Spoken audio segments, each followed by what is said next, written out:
Today we're going to be talking about investing and saving money in McCook, Nebraska. And this is McCook's Mr. Bill. Yeah, I'm pushing 70 now, but with that in mind, that doesn't mean I quit learning or that I don't learn something new every once in a while. And this last week I learned two things. Now I've dealt with investments a little bit in my time, win and lose, but with that in mind, I have 4 stockbrokers in my lifetime that I dealt with, money managers if you will. With that though, not one of them ever talked about treasury notes until this last week. One of them mentioned treasury note. And in my mind, you had to have $100,000, had to go in for 10 years, what have you. I didn't know that they had options, clear down to $1,000 that you could buy treasury notes at $1,000 increments. And you could have them shorter term than I assumed they were 10 years or something. And you can get them down to 6 months if you so desire.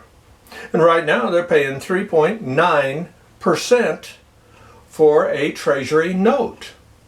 Now that's not bad on a 6-month line. Absolutely, in my humble opinion. Better than on any bank out there, and as safe as any bank. It has to be as safe as any bank out there if it's a treasury note. If one goes down, they're all going to go down type thing. And you don't know what you don't know. Treasury notes, we bought a few treasury notes this last week. And again, beating what we were going to be getting at the 2.5% interest is the best CDs I could find around southwest Nebraska. One of the things I've seen tragically is people being financially destroyed by medical needs. Prescription drugs are the big part of that. A friend of mine, his life-saving drug that he needed cost $4,000 a month. And so he was forced to move up to next to Canada so he could go across Canada and buy his drugs over there at a cost of $400 rather than the $4,000 that he would be forced to buy here locally. And no, you can't bring drugs in from Canada, so he had to bend the rules to even do that. That is a terrible atrocity to our sick. When you're sick, you shouldn't have to worry about, am I going to buy my drugs, or am I going to eat and pay my rent, or what have you, the monthly expenses. Yeah. But a man, Mark Cuban, a billionaire, multi-billionaire I assume, he stepped up and said, we're going to stop this.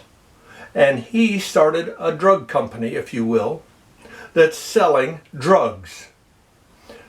Right now he has 200 generic drugs that are on his platform that he can sell. 200 different medical drugs, prescription drugs. To give an example, one of the drugs he talked about was a cancer drug, and that cancer drug was costing, mind you, $2,000 a month. $2,000 a month for that drug. And through his company, you buy it directly online from him, and that same drug costs $17. $17. You think there's some markup somewhere? Yeah. And he said most of the time it fails because Big Pharma will come in, and whatever company starts up or tries to go into the generic line, they'll just buy them out. But he said, I'm a billionaire. They can't buy me out. They can't. And he said, I want to do this for the people of the United States. I want to help them out and try to get drugs costs down. Now, why in the hell hasn't the government done this? Because they're paid not to. Thank God for a billionaire. So the next time you curse a billionaire, not all of them are against us. Not all of them. So I'm honored to see that somebody's doing that. And if you're interested, it's online. You can go there and take a look at what it's all about. But I think it's something might be worth it, might well be worth it for you to consider such a thing as that type of drug prescription online buying just as I think it's something for you to look into, is a T-bill. Thank you for your time.